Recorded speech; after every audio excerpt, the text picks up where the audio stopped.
ایک بیٹا اپنے والدین کی نافرمانی کر رہا تھا، اس کا انجام سب کے لیے صدمہ بن گیا۔ السلام علیکم ورحمۃ اللہ وبرکاتہ۔ میں ہوں عبید اللہ، آپ دیکھ رہے ہیں ہمارا چینل نور ہدایت کہانیاں 786، جہاں ہم آپ کے لیے لاتے ہیں سبق آموز اسلامی کہانیاں۔ تو آئیے شروع کرتے ہیں۔ بسم اللہ الرحمن الرحیم۔ کہانی کا اصل آغاز۔ ایک دور دراز گاؤں میں غریب مگر شریف میاں بیوی رہتے تھے۔ شوہر کا نام عبد الرحمن تھا، بیوی کا نام زینب خاتون تھا۔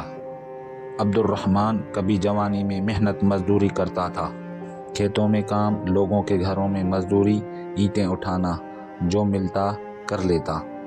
زینب خاتون گھروں میں برتن دھو کر، کپڑے سی کر گھر کا خرچ چلانے میں شوہر کا ہاتھ بٹاتی تھی۔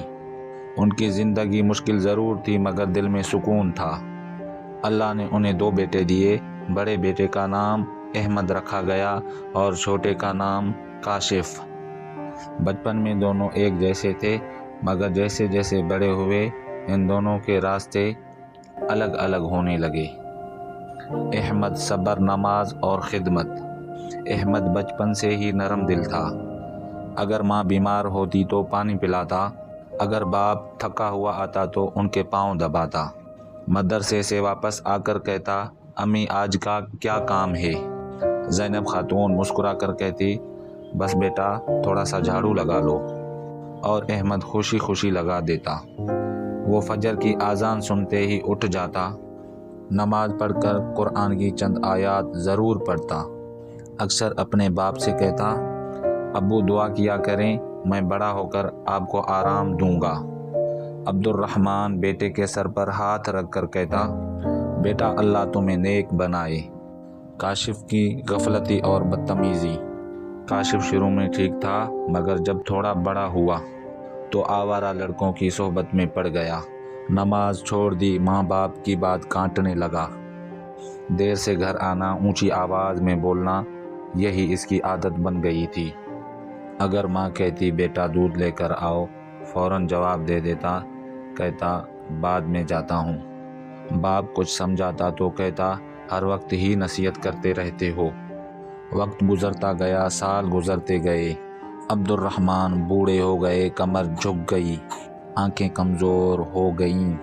ایک دن کھیت میں کام کرتے ہوئے گر پڑے، کمر میں شدید درد ہو گیا۔ اس دن کے بعد بستر پر لیٹ گیا۔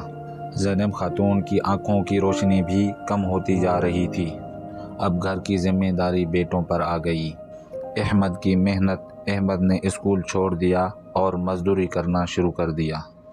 کبھی بازار میں بوجھ اٹھاتا، کبھی سبزی بیچتا، کبھی اینٹیں ڈھوتا۔ صبح نکلتا، شام کو تھکا ہارا لوٹتا، مگر سب سے پہلے ماں باپ کے پاس جاتا۔ باپ کو دوا دیتا، ماں کو کھانا کھلاتا۔ اگر ماں کہتی بیٹا تم تھک گئے ہوگے، فوراً مسکرا کر جواب دیتا، کہتا امی آپ کی خدمت میں تھکن ختم ہو جاتی ہے۔ رات کو ماں باپ کے پاس بیٹھ کر کہانیاں سناتا تاکہ ان کا دل بہلا رہے۔ کاشف کی لاپرواہی۔ کاشف بھی کماتا تھا مگر پیسے دوستوں، موبائل اور فضول خرچی میں اڑا دیتا۔ نہ دوا لاتا، نہ پوچھتا ماں نے کھانا کھایا ہے یا نہیں۔ اکثر کہتا بوڑھے آدمی کسی کام کے نہیں۔ ایک دن ماں نے کمزور آواز میں کہا، بیٹا آج طبیعت ٹھیک نہیں۔ کاشف نے منہ بنا کر کہا، مجھے دیر ہو رہی ہے، احمد دیکھ لے گا۔ آزمائش کا وقت۔ ایک رات عبد الرحمن کی حالت بہت خراب ہو گئی۔ احمد دوڑ کر ڈاکٹر کے پاس گیا اور ادھار پیسے لے کر دوا لایا۔ ساری رات باپ کے پاس بیٹھا رہا۔ صبح ہوتے ہی عبد الرحمن نے آخری سانس لی۔